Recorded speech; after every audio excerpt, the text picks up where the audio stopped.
What's up, rockers? Tonight we're doing this little, making some mixtapes.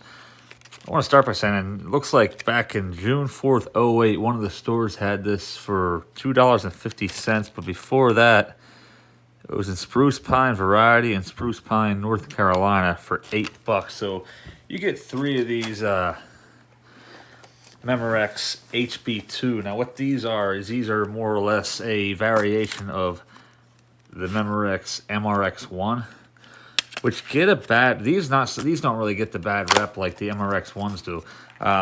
Although they suffer from the same design flaw, if you want to call it a design flaw.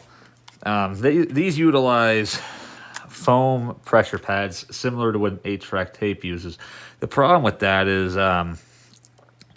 they also deteriorate like the 8-track tape ones. So I already have this one made. It didn't really occur to me to try to show you guys this, but basically what I did is I take the original felt tip off of the old deteriorated sponge and use an 8-track pad, or replacement 8-track pad, and it does the same job. Now, it's very important not to set the height too high, otherwise you're going to get the same problem that you get with the Mercury cassettes that utilize the foam pad. And what that is the cassette player is not going to play the tape. So I'm just going to take the adhesive backing off of the felt pad for the 8-tracks. And you have just an adhesive. Pick this up the best you can. Always do it in the beginning with the tracer of the tape. That way you won't have to touch the magnetic tape. Now this is a chrome tape. They make very good recordings. I think that I'd say the Maxell epitaxial type 2s are better. I mean, obviously, but these, there's no shame in using these. These tapes are amazing. I don't care what anybody says about them, to be completely honest with you. People bash the MRX ones a lot too, and I really don't understand why. The MRX ones make good recordings.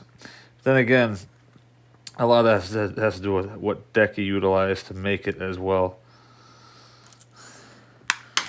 Alright, so you go put this back on. The felt pad is up against the tape, as you can see here. And you're ready to rock. Comes back up, keeps the all this has to do is keep the tape up against the head for good contact. As long as it's doing that, it's doing its job. Hopefully you guys can see what I'm doing. I didn't think to check the camera angle. But yeah, it's ready for service. Basically, I'll go over it quick what I did, because I may as well do the other one. Now I'm not ready to record on this one yet, but I'll show it anyway, because in case there's any questions or concerns. Again, see this one here? Yeah, this one's never been used. It goes down, it doesn't even try to pop back up. So what that's going to do is, when you record it the first time, it's going to be fine, because the head's going to touch in and it's going to be great. But when you flip it over to the record side too, it's not going to make good contact because the sponge has been compromised. Ask me how I know.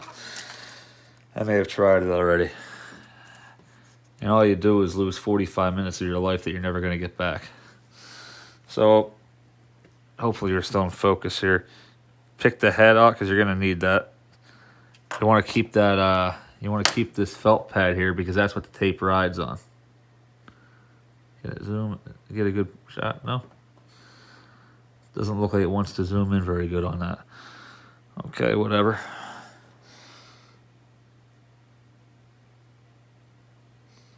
Now you can, like I said, I use hot glue, but you can use any legit adhesive of your choice, honestly. It's not really gonna matter what your preferred method is. For this, take a small flathead to get the rest of the residue off the bottom, like so.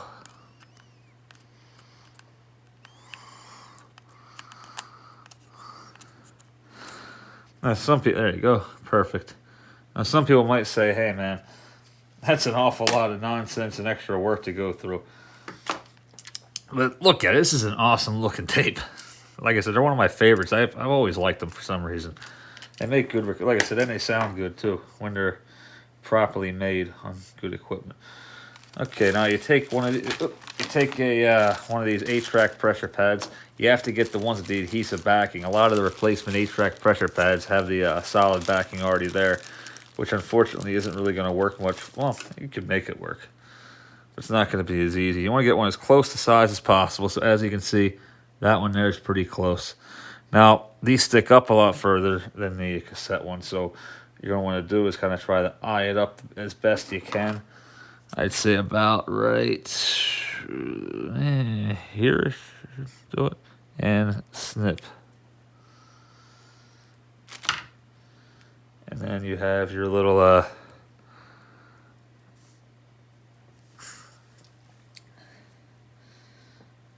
homemade pressure pad. Although I did cut that one a little bit shorter than I should have.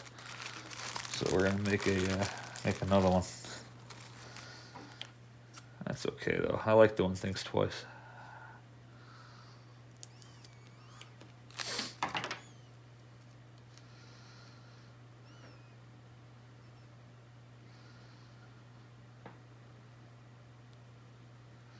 This time we're not gonna go as far now.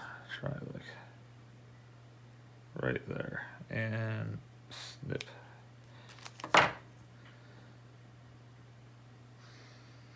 That's a little bit better.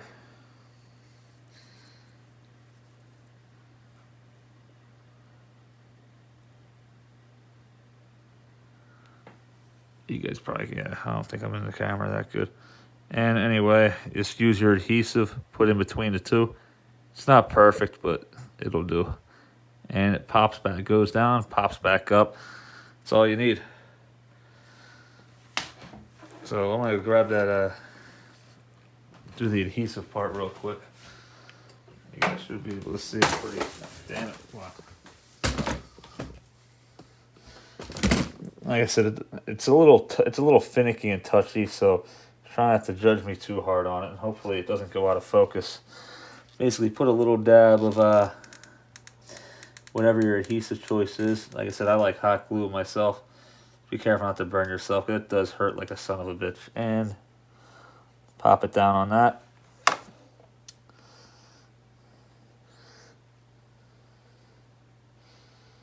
So it works better every time when you're 100% focused, which right now I am not. I'm more worried about showing you guys how. Okay, so there's your replacement pad. Zoom in. It's not 100% perfect, but it will work. That's all you need.